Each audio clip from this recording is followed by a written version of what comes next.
Hello everyone, and here we are again. This is the second part to the RP story that we are making for everyone. I really hope this takes off and we'll get some people in. Um, I have to give credit to Elisa Nordstrom Wilcox, Danielle Ruzzi, and Joshua Canopy. I did not make this all on my own. I had help from these people. And for Daniela Ruzzi, somewhere down at the bottom, I will actually have her channel as well. So make sure you go check her out as well. Okay, so our scene opens up on a stranger. A little girl wakens during the night to find her mother talking to a mysterious woman in the kitchen. The stranger told the girl's mother it is time to take her away to start her training. From what she could hear and comprehend, it was something about feral people or animals, to which her mother replied, It's it's not my problem. But the last thing the girl remembers is the golden eyes of a man saying, Yes, you will do nicely, along with her brother crying in the background. Taken away from her family, her life wasn't that bad. She had everything else that a girl could ever ask for. And memories of her family quickly faded because of how young she was. She grew up in a boarding school where she was held to a higher standard than the rest, but that was okay since she had no problems ever meeting their high standards. However, it it led to a bit of jealousy from the other girls and a couple of scraps which she always came out on top of and rarely got in trouble for. The day before her 18th birthday, the same yellow-eyed man showed up at the school and told her it was time. It was time. Up until that point, she had almost convinced herself that it was all but a dream. She could tell by his aura that he meant her no harm, especially since she had always been good at reading people. Besides, questions would plague her forever if she didn't go to see what this man had to say. She always loved a good adventure. After a long and agonizing car ride to her, to her in silence, they pulled to the end of an old dirt road that stopped in the middle of a forest. She had seen a sign a while back saying road closed, but they kept going after stopping where they were. She nervously but sarcastically said, What did you bring me out here for? To kill me? The man gave her a sideways smile and said, Are you fucking kidding me? You're scared? With that statement, Luna's pride had kicked in no along with no needing to prove something, and hopping out of the car, she said, "Fine, lead the way." Without warning, she walks out into the unknown.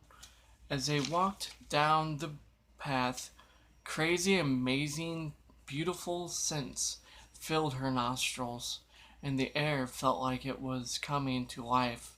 Wet earth under her, the woods of the forest like pine, sage, and even the scent of wet dog, which was surprisingly pleasant to her.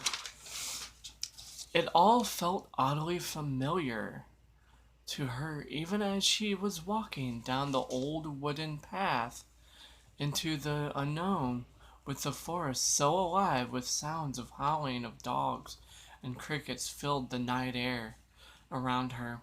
They soon came onto a meadow with what looked like an altar of stone in the center, and right behind it she could hear the trickle of a small stream behind it.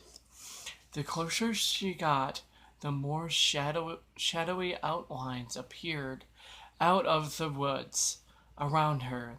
They were coming upon the altar to surround her as she got closer to it. At the head of the altar now stood an old woman, and in the middle of the altar sat a goblet filled to the brim with some sort of dark reddish brown liquid. The old woman spoke. As she did, all went quiet. She spoke loudly. "Who here will vouch for this one?" Arcing a finger at a familiar face stepped out of the crowd. It was the woman responsible for her at the boarding school. She says, "She has excelled at all her schooling. Her grades and physical ability have been at the top of her class."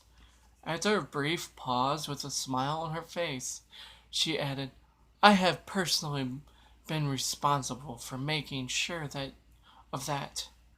The old woman frowns a bit and holds up a hand and shook her head as she admired her grace and power as she spoke again, and this time felt like her voice went right through Luna.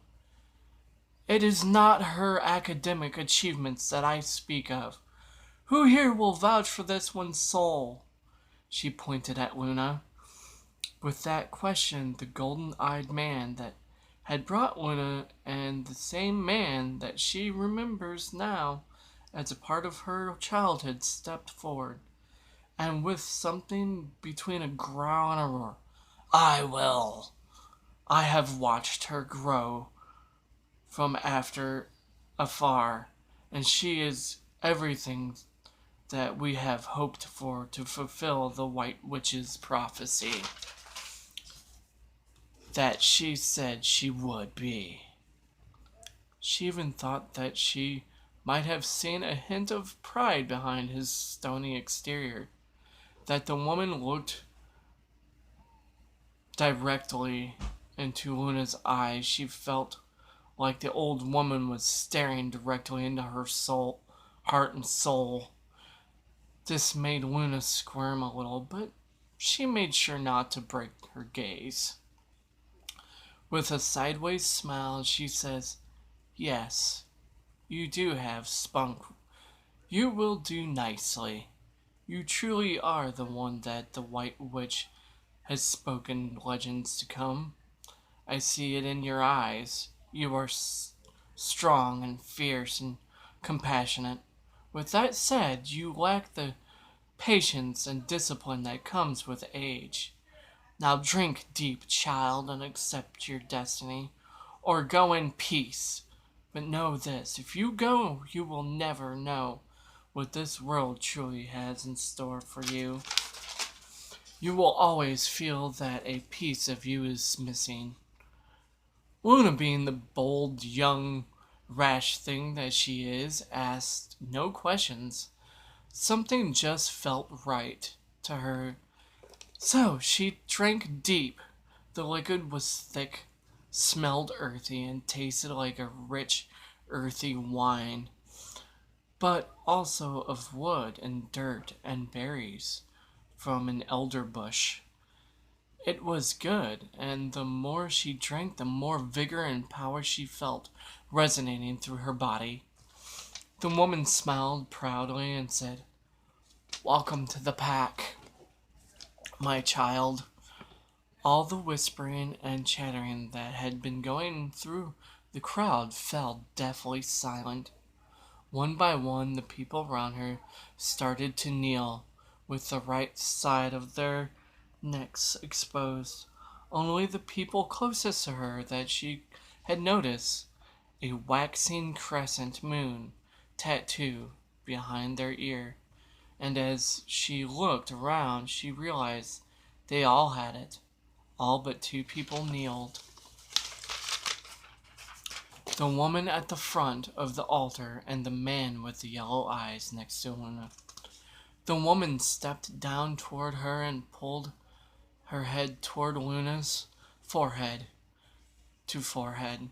She quietly said, "I have waited a long time to welcome you to the pack, and I am truly proud of the woman that you have become." The old woman spoke up and said, "It's time to run." The people around her started to disrobe. Before she had time to be bewildered by this, they shifted. She then looked with wonder, and excitement ran through her, as something that lied dormant for so long had awoken. As she shifted and ran for the first time, she felt a completeness that she had never thought possible. Everything was heightened: sight, hearing, touch. All her senses exploded. She felt the wet earth under her paws. Everything looked surprisingly light for it being nighttime. They were amazingly overwhelming in the most wonderful way. The dew in the air, wet dog, was now surprisingly pleasant, like a musky old scent that she couldn't quite place. She could hear the forest explode with the sounds of the pack of wolves howling, crickets chirping, animals, so many of them, in the distance, even bugs crawling in the earth beneath her paws. The whole experience was exhilarating. She woke up in an unknown clearing by herself, naked and alone. The sun was bright, and she felt like she was a little hungover. Confused, she collected somewhat damp clothes and walked into the unknown. As she emerged out of the unknown forest, somehow, now instinctively knowing which way to go, Luna comes up a bustling city with stores and hoodoo shops along with housing districts. She learns this as she walks around, getting to know the place little by little, kind of scared, not knowing where she is, but she did see a giant parade going on of people in costumes, skeletons, and hobgoblins. She started to realize she was in New Orleans during the Day of the Dead. With having nowhere to go and no money, she seen an opportunity and started petty theft and robbery. Soon her actions got her noticed by the gang, the Voodoo Queens.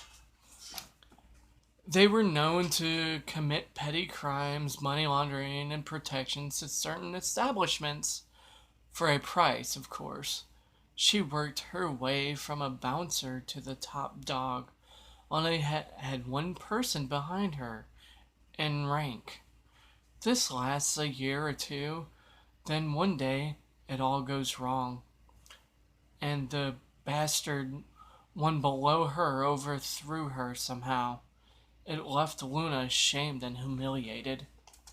Well, one day a man in all black and white hair comes to her as she talks to him. He looks at her. It's the yellow-eyed man. Luna says, "You? No way. What the hell do you want, and make it quick?" He looks at her and stutters a bit and shifts like a dog getting scolded. You have to come with me. Please, ma'am, it's important." She goes with him. He explains everything to her.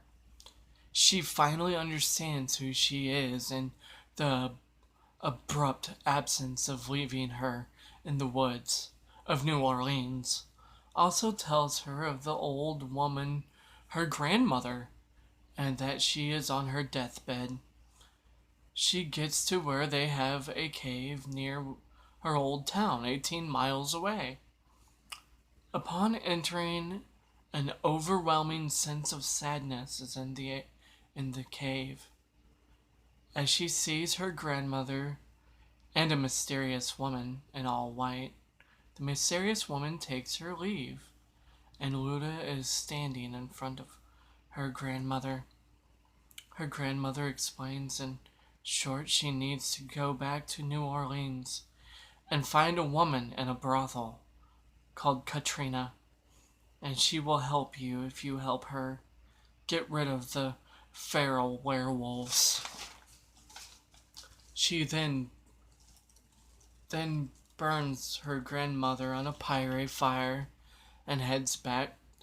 Takes her a few weeks, but she finds the woman she's looking for, explains it all to her, and 2 years down the road, good friends and are walking down the streets of New Orleans in present day.